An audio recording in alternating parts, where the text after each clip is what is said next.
Assalamualaikum warahmatullahi wabarakatuh. Baiklah, bertemu lagi bersama Ustazah pada pelajaran biologi.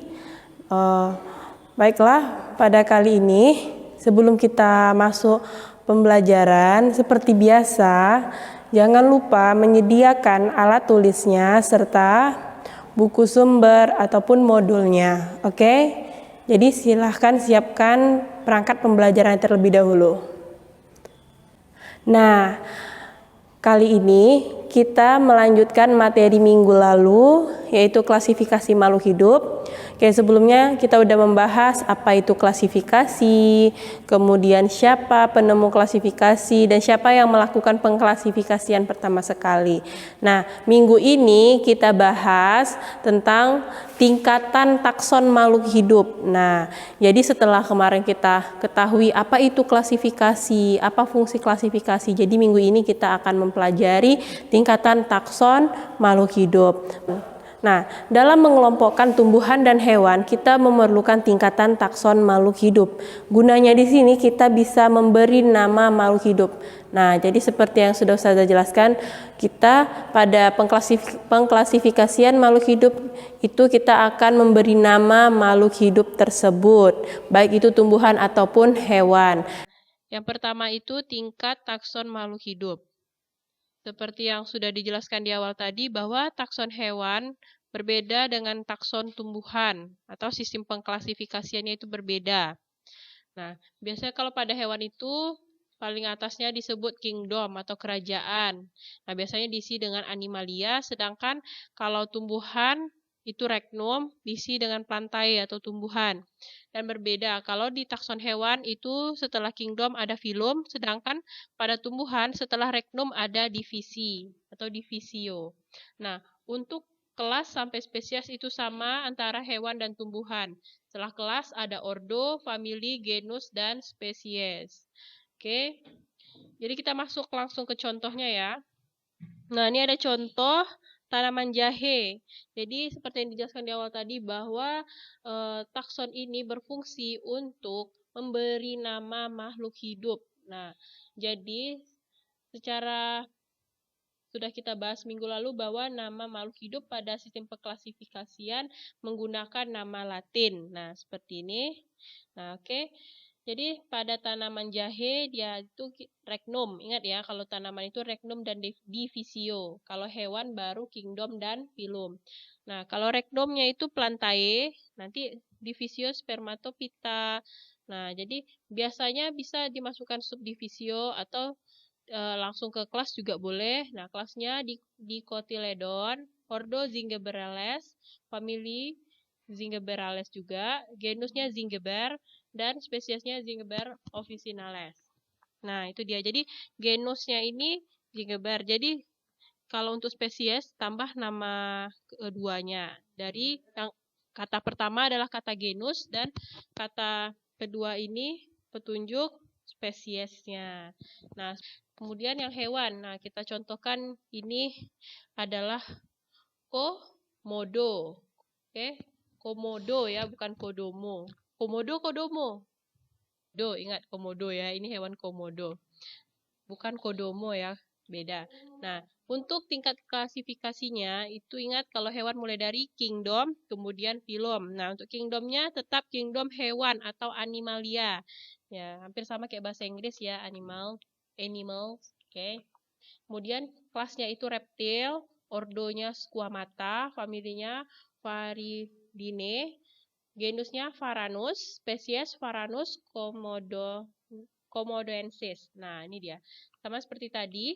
Nah, genus. Nah, genusnya Varanus dan spesiesnya itu Varanus komodoensis. Nah, jadi ingat kata kedua pada spesies itu adalah penunjuk spesies. Oke. Selanjutnya aturan penulisan nama ilmiah makhluk hidup.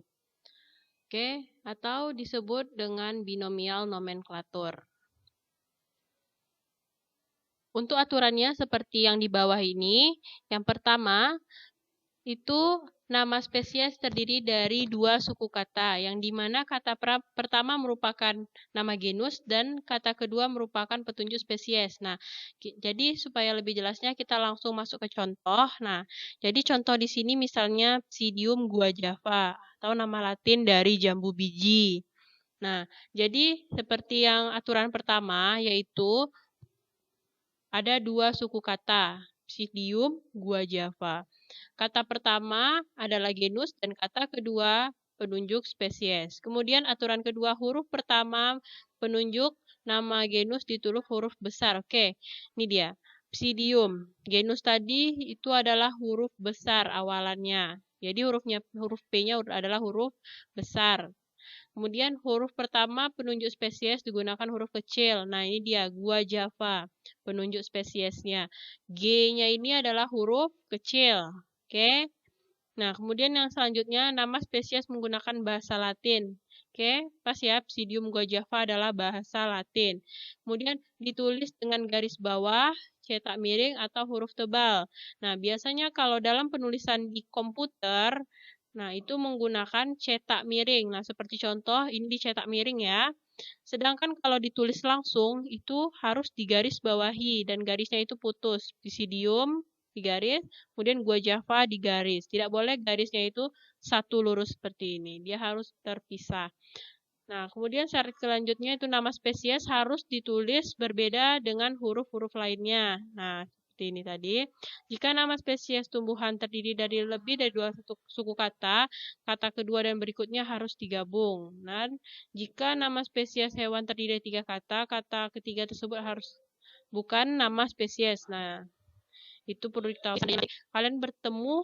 Kamu ketemu ada nama Latin suatu hewan atau tumbuhan ada tiga kata. Nah, berarti kata yang dipakai itu adalah kata pertama dan kata yang keduanya saja. Nah, dan bisa jadi nama spesies juga mencantumkan inisial pemberian nama pemberi nama tersebut. Misalnya kamu pernah bertemu Oryza sativa L titik. Nah, L yang dimaksud di sana adalah Linnaeus, penemu nama tersebut. Nah, contoh seperti itu. Tapi dalam penulisan nama Latin, jika kamu membuatnya hanya sebatas ini sudah benar. Intinya, poin 1 sampai poin 5. Nah, ini tadi yang intinya tadi. Oke, ini intinya. Kamu harus terlebih dahulu paham yang ini. Nah, dia terdiri dari dua suku kata menggunakan bahasa Latin. Kata pertama huruf besar, kata kedua huruf kecil. Jika diketik dia bercetak miring, jika ditulis dia bergaris bawah. Nah, itu dia tata cara penulisan nama makhluk hidup atau binomial nomenklatur. Itu tadi materi kita hari ini. Oke, semoga kamu semua memahami materi kita kali ini. Jika ada pertanyaan, silahkan tanyakan di kolom komentar. Dan jangan lupa dikerjakan tugas yang ada pada modul dan dikirim ke Google Classroom. Oke, jangan lupa dikirim ya. Dan yang belum mengirimkan tugas minggu lalu, silahkan dikirimkan. Saja tetap menunggu, oke? Ingat, kirimnya kalau bisa tepat waktu ya. Jangan telat-telat lagi. Oke. Untuk kali ini sampai di sini pembelajaran kita. Tutup dengan bacaan hamdalah. Oke, sampai jumpa minggu depan. Assalamualaikum warahmatullahi wabarakatuh.